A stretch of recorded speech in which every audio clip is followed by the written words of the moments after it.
Okay, let's dive into a really fascinating geopolitical what if. Imagine first, okay, let's dive into a really fascinating geopolitical what if. Imagine for a second, what if the United States actually intervened in Venezuela? We're going to walk through a hypothetical scenario, a single military move that could set off a massive chain reaction around the entire globe. It all kicks off with this, just a bombshell of a statement. Imagine hearing this on the news. This is the core premise of our whole thought experiment. It's the first domino that gets pushed over.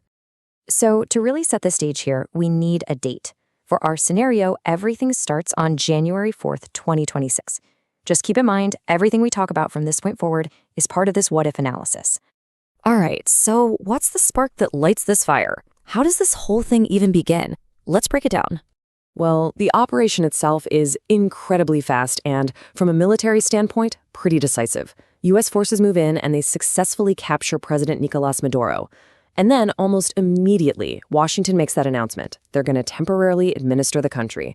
The official line is to ensure a secure transfer of power eventually. So just like that, Maduro is gone, and a foreign power is calling the shots.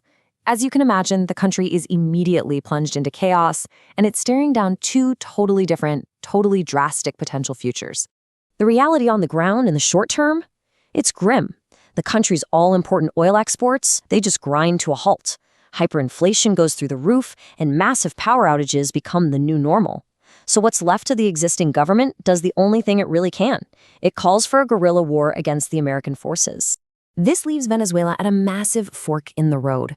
Path number one is a total quagmire, a long, bloody, expensive guerrilla war that makes the economic collapse even worse. Think another Iraq. But then there's path number two, a massive U.S.-led reconstruction effort, pouring billions into rebuilding the country's oil industry, which, by the way, sits on the largest proven reserves on the entire planet. Of course, an event this huge doesn't happen in a vacuum, right? The shockwaves immediately ripple out and split the entire region, and really the whole world. And the international backlash is, well, it's swift and it's pretty much universal. Major global players like Russia and China, and even regional neighbors like Brazil and Mexico, they all come out and condemn the action. They're not mincing words. They're calling it an invasion and a flat-out violation of international law. But amid this sea of condemnation, who's actually in favor of this? Well, the list is short. Really short. Basically, the only major voices of support are the Venezuelan opposition itself and Argentina's President Milei. That just goes to show you how diplomatically isolated this action would be. And the division isn't just an external thing. Back home in the United States, there's huge political fallout. You've got critics from both political parties asking the same question: where was the congressional approval for this? It sparks a massive, fierce debate right at home. Okay, so beyond all the political drama, this one event sends massive tremors through the global economy. And it all revolves around one thing: oil. The entire global oil market now basically hinges on what happens next inside Venezuela. If the country falls into that chaos scenario we talked about, its oil supply vanishes from the market, and you could see prices absolutely skyrocket. But if the U.S. can actually stabilize things and get the pumps working again, you could see a flood of new oil hit the market, causing prices to totally crater. It's a wild swing. So what this all adds up to is a massive, high-stakes economic gamble for the United States. The potential upside is enormous, right?